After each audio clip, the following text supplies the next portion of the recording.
今年的全国的运动会山球的比赛17开始，也毋过煞传出讲要练习还是比赛的选手，场地费用都爱家己来负担哦。有选手认为讲伤离谱，所以无打算要参加。台南市体育局是表示讲，因会负担费用，所以请选手毋免烦恼。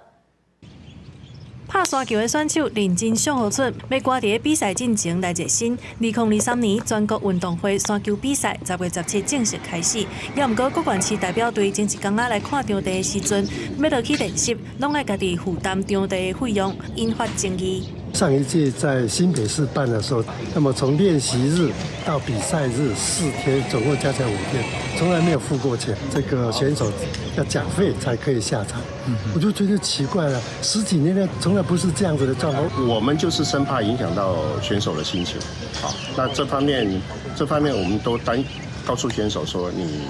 按照正常的发挥，其他的委员会来处理。退赛有几个县市是有提出来的，但是我觉得大家以和为贵啦。台南市体育局表示，10月16日技术会议的时，就代表队反映技术手册顶头无清楚写讲爱租场地，所以收到消息的时阵赶紧来处理，要负担所有的租金。